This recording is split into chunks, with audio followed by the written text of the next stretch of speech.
काही काही लोक एकमेकांना चालत नाही म्हणतात, तो मला चालत नाही, तो आपले करत नाही, तो जर तर राहणार मी जाणार नाही. भैया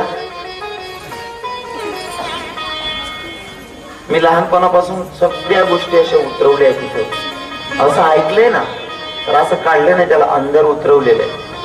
म्हणून मी मला स्वतःमध्ये खूप चेंजिंग करून घेतली सरपंच. तो चालत नाही, यो चालत नाही, तो चालत नाही म्हणायचा आपल्याला अधिकारच नाही. का चालत नाही, काय संबंध आहे, तर तुमची मानसिकता चेंज करा. का चालत नाही? एक साधू महात्मा रस्त्यानं जात होता, लक्षपूर्वक ऐका. माझ्या कीर्तनातून मी भगवंत कमी आणि जगायची तरच शिकवतो, कथेत पण आणि कीर्तनात पण. मला ते सांगायला आवडतं. एक साधू महात्मा रस्त्यानं चालत होता, एक दारुडा आला. बाबा मला तुमच्या सोबत यायचंय. साधू महात्म्यानं सांगितलं कोई बात नाही बेटा, चल आजा. बाबा माझ्याकडनं नको ते पाप झालेलं. अरे कोई दिक्कत नहीं, तुझे आना है मेरे साथ में तो चल बेटा. मैं परिक्रमा लगा रहा हूँ, नर्मदा परिक्रमा लगा रहा हूँ, अगर आपको आना है तो आजा मेरे साथ में, तुझे आना है तो. बाबा मी सत्ता पट्टाही करतो, तू काही करत असेल मला काही घेणं नाही, आज यायचंय का तुला माझ्यासोबत? त्या दारुड्यानं हात धरला साधू महात्म्याचा. तुम्ही साधू आहात का? खरे साधू आहात का तुम्ही? मी म्हणलं मी दारू पिलेला आहे, तरी तुम्ही म्हणतात चल माझ्यासोबत. मी नको ते खाल्लेलं आहे, तरी म्हणतात चल माझ्यासोबत. मी नको तसली पाप केली, तरी तुम्ही म्हणताय चल माझ्यासोबत. मी इतकं सगळं करून तुम्हाला चालतो का? त्या साधू महात्म्याचं उत्तर ऐका ना दादा, आणि नुसतं ऐकू नका, तर इथं उतरवून ठेवा आयुष्यभरासाठी. त्या साधू महात्म्यानं सांगितलं भैया तू दारू पिलेला आहे, तू जे नको खायला ते खाल्लेलं आहे, तू नको करायला ते पाप केलेलं आहे. केलेलं जाऊ दे, पण आता तू माझ्यासोबत येत असशील तर पुढे करणार नाही, हा माझा विश्वास आहे. आणि आतापर्यंत तू जे केलंय ना, तर मला नाही चालायला काय कारण आहे? अरे ज्या जगाच्या मालकानं तुला घडवलं, ज्या मालकाची पृथ्वी आहे, त्या मालकानं तुला पाठवलं, त्याला तू चालतोय, मला नाही चालायला काय कारण आहे? ज्यानं जगाच्या मालकानं तुला पाठवलंय त्याला तू चालतोय, हे तर त्याच आहे. जसं तुझं भाड्याचं तसं माझंही भाड्याचं आहे, मलाही सोडायचंय. हे तर काय माझं नाही ना. मग जर तो मालकाला तू चालतोय तर मला नाही चालायला काय कारण असू शकतं? का खेद करायचा कोणाचा? ज्या दिवशी हे मनातून काढून टाकशाल एकमेकांचा द्वेष करणं, आयुष्य पण सांगतो आपल्या इतकं सुखी कोणी राहणार नाही. विठ्ठल विठ्ठल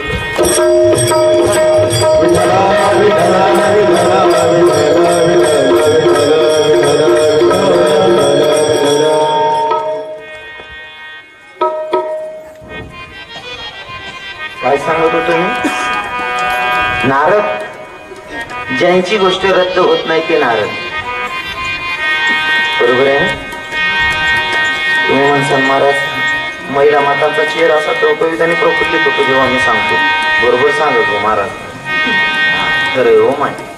आणि ताई सांगू का? आई खरं सांगा ना, 35,000 दिला ना.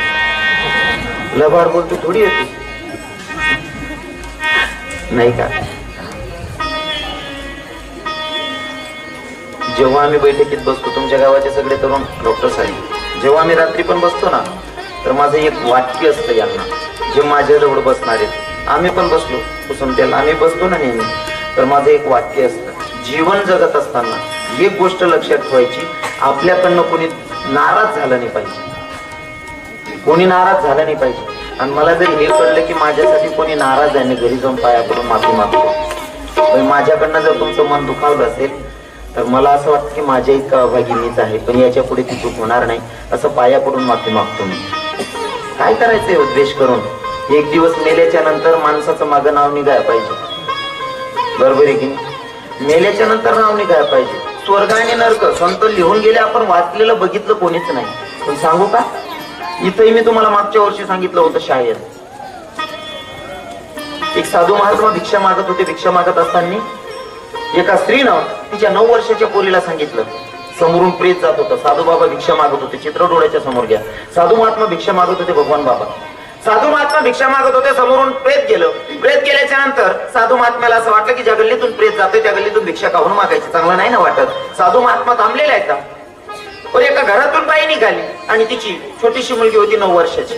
त्या 9 वर्षाच्या पोरीला सांगितलं, बेटा जाय ना, मेलेला म्हातारा स्वर्गात गेला की नरकात गेला, जाय ना बघून ये ना. साधू महात्माच्या डोळ्यात अश्रू,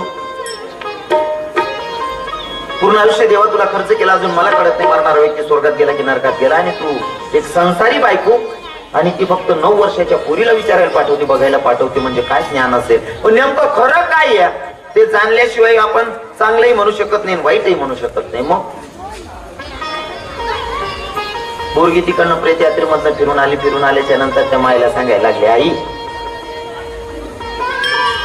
मेलेला म्हातारा स्वर्गात गेला गे. त्या साधू महात्म्यानं कमंडलू झोरी जागीच ठेवलं महाराज, आणि गेल्या गेल्या त्या 9 वर्षाच्या पोरीचे पाय धरले आणि तिच्या मायचे पण पाय धरले. सांगितलं, ताई पूर्ण आयुष्य देवावर खर्च केला, अजून मला कळलं नाही मरणारा व्यक्ती स्वर्गात गेला की नरकात गेला. तू संसारी बाई असल्यावर तुझी 9 वर्षाच्या पोरीला पाठवून तुझ्या 9 वर्षाची पोरगी सांगते मरणारा म्हातारा स्वर्गात गेला. हे ज्ञान तू कुठून प्राप्त केलं? अजून आम्ही पूर्ण आयुष्य देवाला खर्च केल्याच्या नंतर आम्हाला कळलं नाही तुझ्या 9 वर्षाच्या पोरीला कसं करायला लागलं. तेव्हा त्या 9 वर्षाच्या पोरीनं सांगावं आणि तिच्या माईनं सुद्धा सांगावं, बाबा याच्यासाठी खूप ग्रंथही वाचायची गरज नाही. मग जीवन जगत असताना असं जगायचं ना. आपल्या प्रेत यात्रेच्या मागे चालणारे लोक जर म्हणत असतील, वा माणूस दिलदार होता, अजून 2 वर्ष राहायला पाहिजे होता, कोणाही गरीबाच्या संकटात धावून यायचा, कोणाच्याही सुखदुःखात उभा राहायचा, समजावं स्वर्गाची प्राप्ती आहे. एखाद्यानं जर म्हणलं चालू शकता मग हाव दांगो का बघाल ना बुगाव,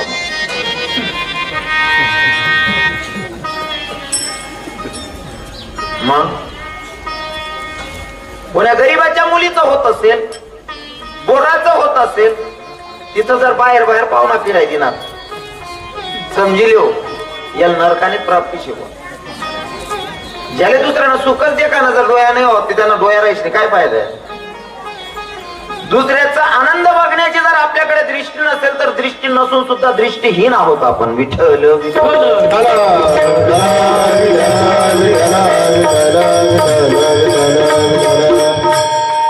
ऐका, नारद महर्षींनी सांगितलं कंसाला, कंसा या 6 पैकी मारणारा कोणताही असू शकतो म्हणले. मग अरे यांच्यातलाही पहिला येऊ शकतो, 8वा येऊ शकतो, मग मार म्हणले त्यांना.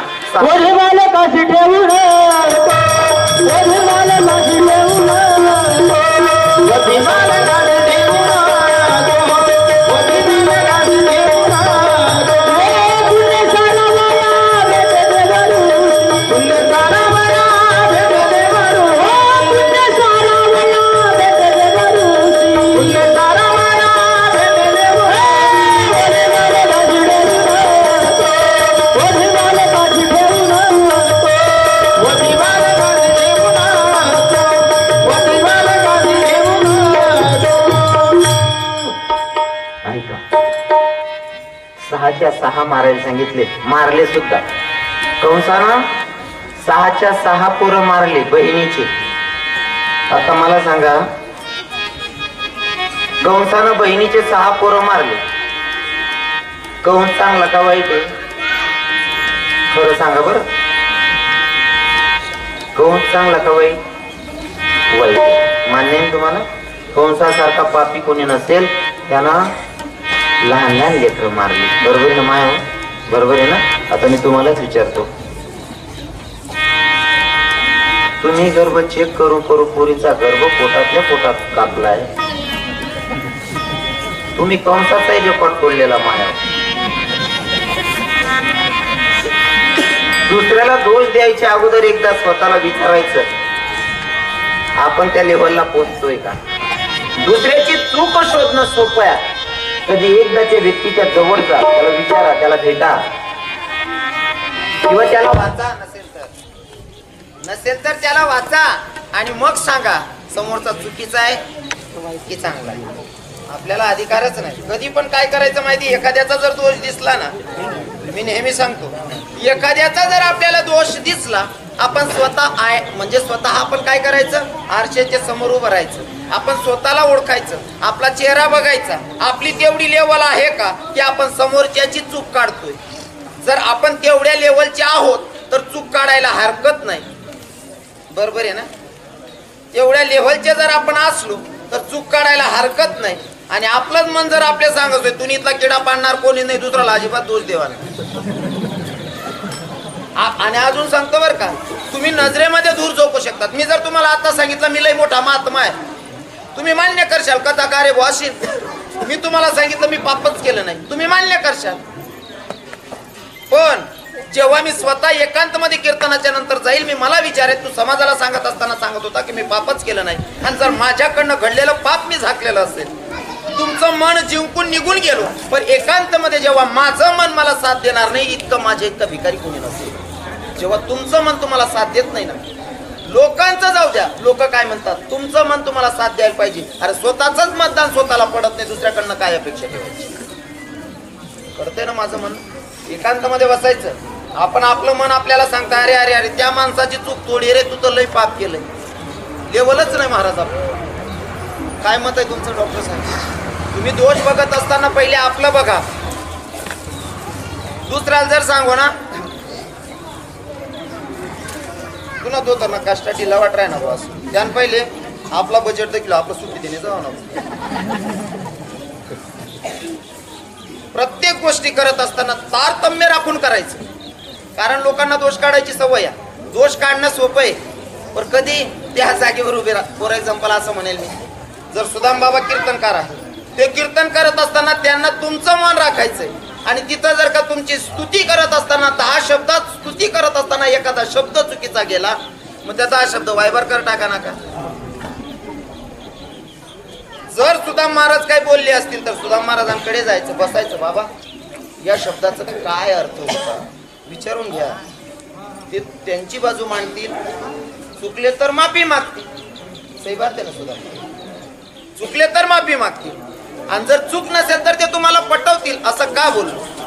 पण तोपर्यंत त्या व्यक्तीला दोष देऊ नका. असं करत करत असं होईल, तुमच्या गड्यातले जे मणी असतात ना, काळे मणी, पोत तुटली, 2-4 पडी घ्या, फेक देवा ना, जिथला तिथला पोहिले आणि आको तुटणार का, जिथला तुटणार त्या फेक देवा ना, तिथला राहणार त्या पोहिला ना, शेवट एक बी दाना राहा नाही म्हणे. असा थोडी जर फेकत घ्या, जमा करा, जितकं करता येईल ना तितकं जमा करा. कदाचित माड वाढेल, पण तोडण्याच्या नादात दादा तुमच्याकडे एकही मनी शिल्लक उरणार नाही शेवटपर्यंत, फेकण्याची जर सवय लागली. म्हणून सवय जोडण्याची लावा, तोडण्याची नाही. विठ्ठल विठ्ठल.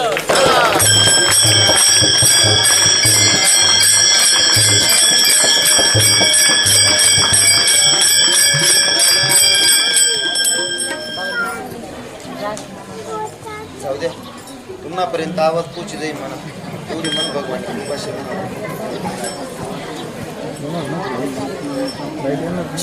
ए मंदिरावर बसलेले पुराव, ए शांत बसा रे, ए पुराव बसा रे. नाही रे, तिकडेच बरं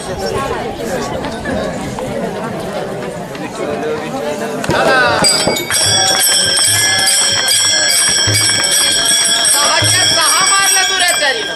मग आता 7व्यांदा गर्भधारणा, 7व्यांदा देवा गर्भधारणा.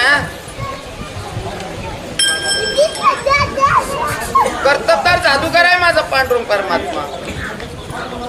7वा गर्भ रोहिणीच्या उदरात सोडला, आणि 8व्यांदा पुन्हा गर्भधारणा आहे. 8व्यांदा गर्भधारणा आहे. अवताराला येणार आहेत माझे भगवंत. अष्टमीची रात्र, रात्रीचे 12 वाजलेले आहेत. 12 वाजेचा प्रसंग आहे.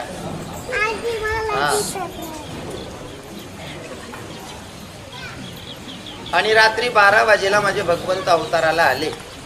अवताराला आल्याच्या नंतर बाबाला सांगतायत, आईला सांगतायत, बाबा मला उठला आणि कुठं न्या, नंद बाबाकडे सोडा.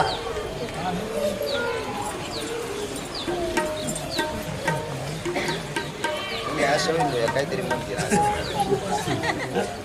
ठरेल रात पैसा देईल तुला बिगर माईक म्हणतात.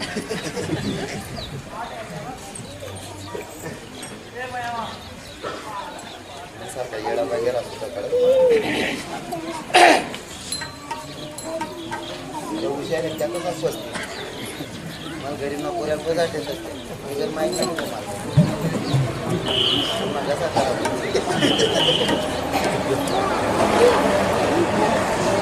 नंदबाबांनी सांगितलं, बेटा अरे तू जन्माला आलाय ना, खरं पटलं पाहिजे कोणाला.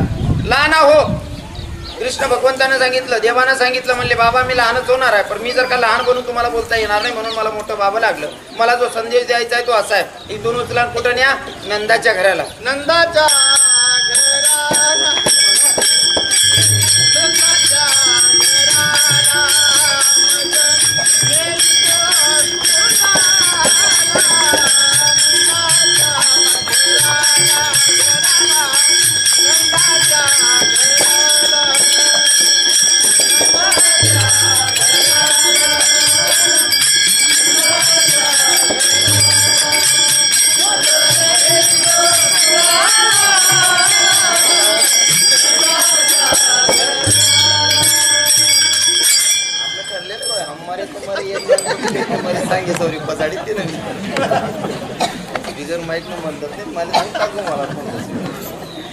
इथून उचला आणि कुठं न्या? नंद बाबाकडे न्या म्हणले. आता माझ्या भगवंतानं जन्माला यावं. परिस्थिती अशी होती की भैया, जेव्हा भगवंत जन्माला आले तेव्हा स्वतःचे मायबाप सुद्धा बंदीखान्यामध्ये होते. स्वतःच्या मायबापांना सोडत नाही. तुम्ही आपल्याला सोडणार आहे का? तो सोडल का? तर ऐका ना. पण जेव्हा भगवंत जन्माला आले, नंद देवकी आणि वसुदेवाच्या हातापायाच्या बंधनं घडाली महाराज.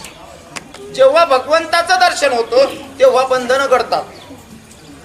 पण देवाचं दर्शन झालं पाहिजे आणि दर्शन करण्यासाठी आपली नजरही तेवढी पवित्र असली पाहिजे, तेवढं पावित्र्य राखलं गेलं पाहिजे, तर भगवंत दिसतो, अन्यथा अजिबात नाही. बरोबर आहे ना? काही लोक आहे ना, जेव्हा भावनेनं श्रद्धेनं जेव्हा माळ जप करायला बसतात, अशा ठरलेले हे कलरचे पडदे आहेत ना, याच्यामध्ये सुद्धा भगवंताची मूर्ती दिसते काही लोकांना. आणि काही लोकांच्या दाराच्या समोर भगवंत येतो तरी तो त्यांना ओळखू येत नाही. काही लोक कागदामध्ये जर सहज कागद फेकला तरी सांगतात बघा विठोबासारखं दिसतोय. असेल अनुभव. एखादा कागद जरी फेकला तरी एखाद्याची दृष्टी अशी असते की भैया असं वाटतं की माऊलीचा फोटो दिसतो, आणि एखाद्याला माऊलीचा घरात फोटो असल्यावर तो फोटो दिसत नाही. बरोबर आहे ना? भाव असतात. भाव चांगले असले की देव भेटतो. भाव महत्वाचे, मग बंधन घडतात. ते मला सांगायला आवडतं, ज्यांचे भाव चांगले ना त्यांना कणाकणामध्ये भगवान दिसतो. तळी तळी काठी पाषाण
जडी स्थळी काष्टी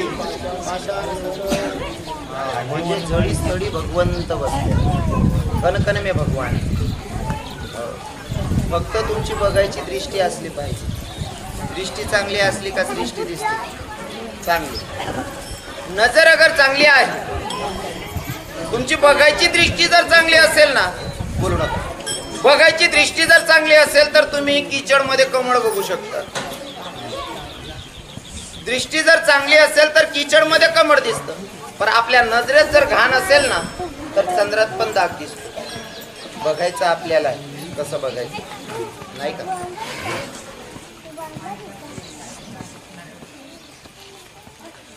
भगवंत कणाकणामध्ये आहे. जिथं बघशाल मी कथेत पण सांगितलं. आणि जर चोर असेल, चुकीचं असेल आपण तुम्ही म्हणतात म्हणून बरं का, मला म्हणायचं नाही अजिबात. मी कोणाला चुकीचं ठरवायच्या अगोदर दोनदा विचार करतो आणि मग बोलतो. विठ्ठल विठ्ठल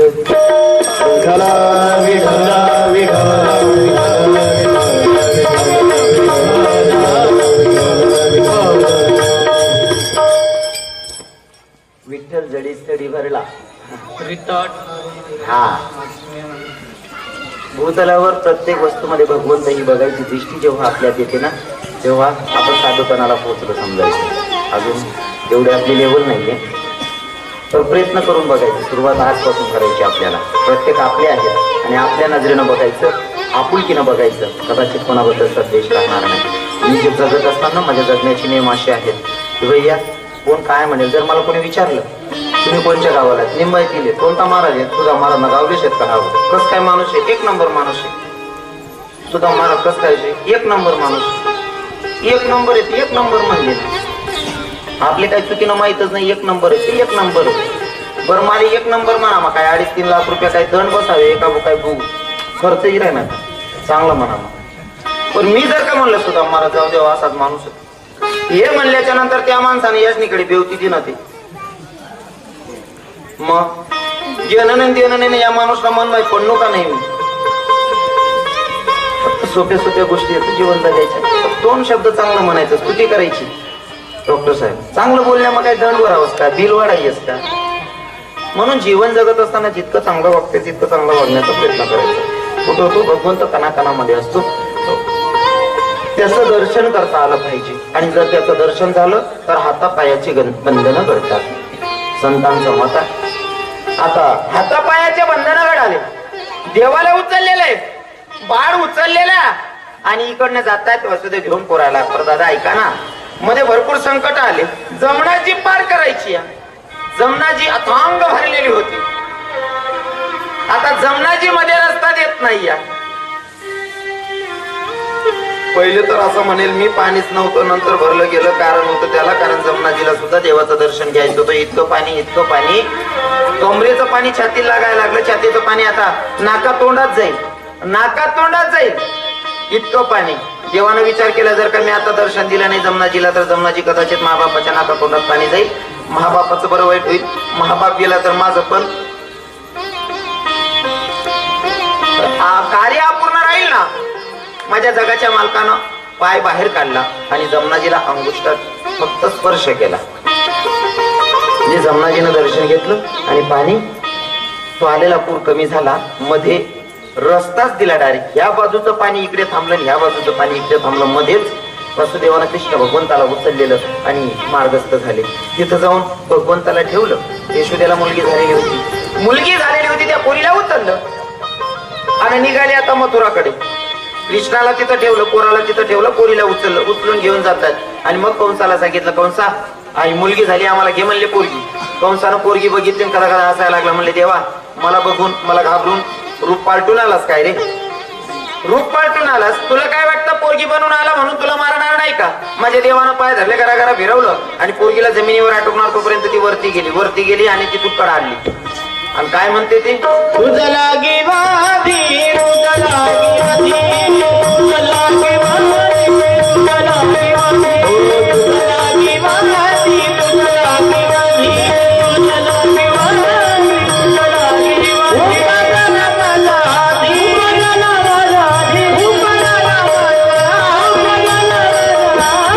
तुझं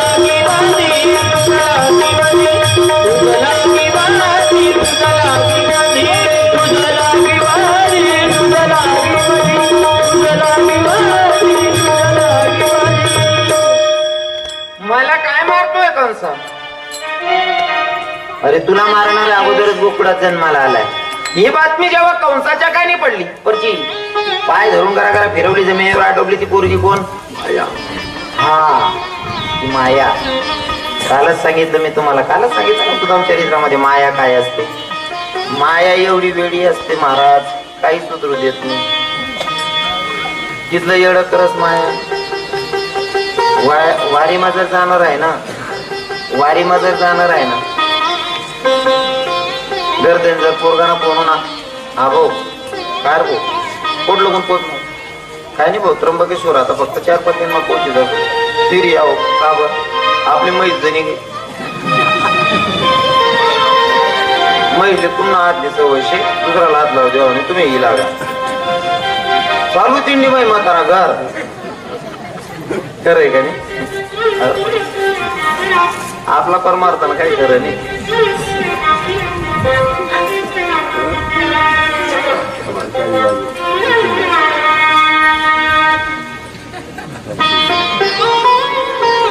आपला परमार्थ माया माया किती येडी रस माया कितलं फिरावं चालू सप्ताह बी कॅन्सल करायला येतेस माया बेकार काम राहत माया दर सप्ताह सुद्धा नको घर शिल्लक कॅन्सल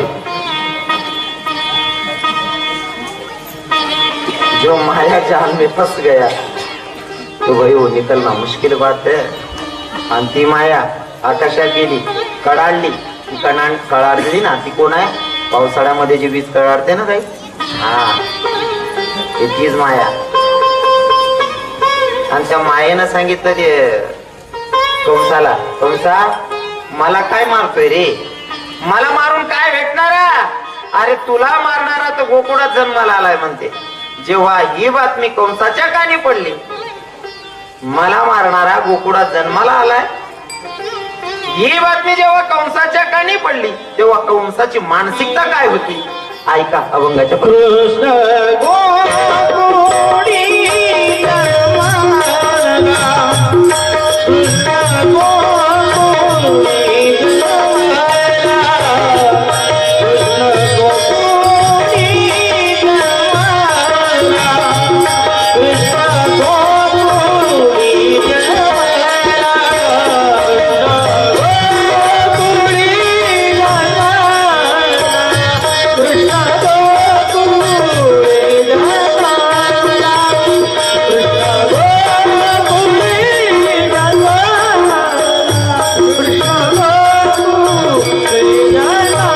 गोकुळी जन्माला,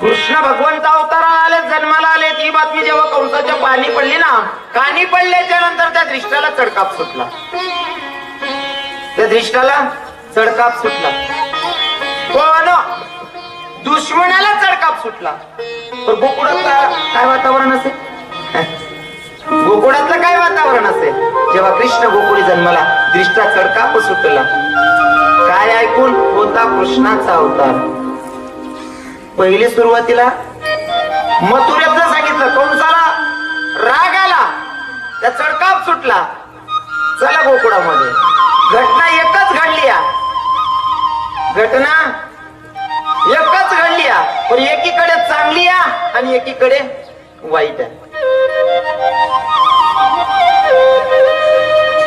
जेव्हा भगवंत जन्माला आले यशोदा मैयाच्या जवळ झोपलेले होते झोपलेलं बघणारा व्यक्ती तुम्हाला सांगितलं त्याच्यामध्ये पहिलं पाहणारा व्यक्ती सुनंदाला बघितलं नंदभैयाला सांगितलं आवाज देते नंदबाबा घरी नव्हते आवाज देते नंदबाबांना शोधते नंदभैया तमे लल्ला भैयो नंदभैया तमे लल्ला भैयो नंदबाबा आले सुनंदा काहे चिल्ला रहे हो सुनंदा कछु नहीं भैया तमे लल्ला भैयो आपको लाला हुआ है नंदबाबांनी नवरत्नांचा हार काढला आणि सुनंदाच्या गळ्यात टाकला आनंदाच्या भरात. आणि तो आनंद काय कमी असतो का? पहिला मुलगा बघण्याचा आनंद कमी असतो का? सरपंच साहेब वारच असतात राव ते. हो, पहिला मुलगा झाला डॉक्टर साहेब काय कमी आनंद असतात? काय करून काय नाही, कथा देऊ का कीर्तन देऊ, कोणता महाराज लोक काय लोक इथलं वार राहत. तो आनंदच काही वेगळा राहत का? तमासाठी देऊ खुशी खुशी मग आनंदाच्या भरात माणूस काही करत नाही का?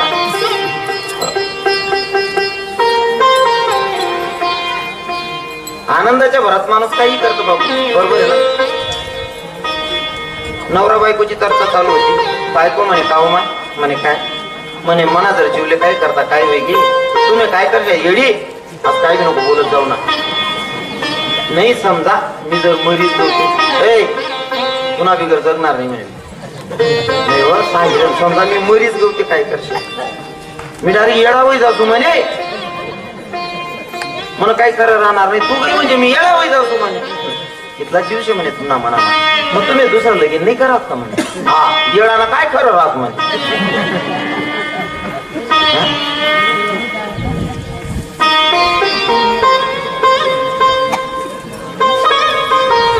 माणसं काय करतील काही सांगता येत नाही. खरंय की नाही? हो. गोकुळामधला आनंद. नंदबाबांना मुलगा झाला हा संदेश देणारी त्यांची बहीण सुनंदा सुनंदाच्या गळ्यामध्ये नवरत्नांचा हार टाकला. आता येत आहेत नंदबाबा.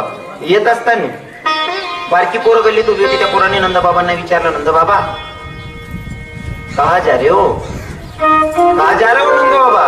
नंदबाबांना सांगितलं भैया मुझे लाला हुआ है, लाला देखने जाना है. नंद भैया नंद बाबा अगर आपको लाला देखना है तो आपको श्रृंगार करना पड़ेगा. नंद बाबा अगर आपको लाला देखना है तो श्रृंगार करना पड़ेगा. नंद बाबा म्हणतात भैया म्हातारा माणूस आहे रे, काय शृंगार करायला लावतो? बरं इथं सुद्धा तुम्हाला असं सांगेल, नंद बाबांना जर ते पोरं शृंगार करायला सांगतायत, कोणाला भेटायला जायचं होतं, कोणाला बघायला जात होते नंद बाबा? जरी मुलगा आहे पण त्यांचा मुलगा जरी आहे पण तो जगाचा मालक आहे. म्हणजे देवाला जर भेटायचं असेल तर तुम्हाला शृंगार करूनच जायचं. देवाला जर भेटायला जायचं असेल तर शृंगार करूनच जायचे. नुसतं शृंगार नाही बाबा आपको नचनो पडेगो. नंद बाबा म्हणतात भाऊ मी काय 22-23 वरीस ना 30 वरीस नदी कारण गो तुले 90 वरीस ना म्हातारा आहे. 90 वरीस ना राका 100 वरीस नाचणं पडेल. कोणासाठी? देवनासाठी. आणि देवासाठी जो नाचला त्याला संसारात खरंच नाचायची गरज पडत नाही. हो काही काही लोक म्हणतात असं कर नाही असं करतो नाही असं बोलतो. इथलं जे दिसतं ना ते वेगळं आहे आणि तिथलं जे पुस्तक आहे ना ते जरा वेगळं लिहिलेलं असतं बरं का. इथं दिसायला जरा वेगळं दिसतं आणि ते पुस्तक तिकडे वेगळं लिहिलेलं असतं. म्हणून त्या पुस्तकाकडे लक्ष द्यायचंय आपल्याला, इथलं नाही. नाचायला लावलं नंदबाबांना आणि नाचले सुद्धा नंदबाबा. शृंगार केला नंदबाबांनी. कदाचित सांगितलं असेल की पता नाही पण शृंगार केला पाहिजे बरं का. काही काही लोक विरोध करतात सरपंच साहेब पण शृंगार केला पाहिजे, नटलं पाहिजे. पण कशासाठी? भगवंतासाठी. माझ्या देवाला आवडलं पाहिजे म्हणून नटायचं असतं. लोकांना दाखवण्यासाठी अजिबात नाही. बरं नटायचं तर जगाच्या मालकासाठी. स्त्रीला नटावं फक्त आपल्या पतीसाठी आणि प्रत्येक जीवाला नटावं ते जगाच्या मालकासाठी. कारण तो आपला मोठा पती आहे आणि जर ज्याला पतिव्रता व्हायचं असेल तर त्या पतीवर इतकी सेवा करायची, इतकं प्रेम करायचं की तो आपल्यावर प्रसन्न झाला पाहिजे. पत्नीने सुद्धा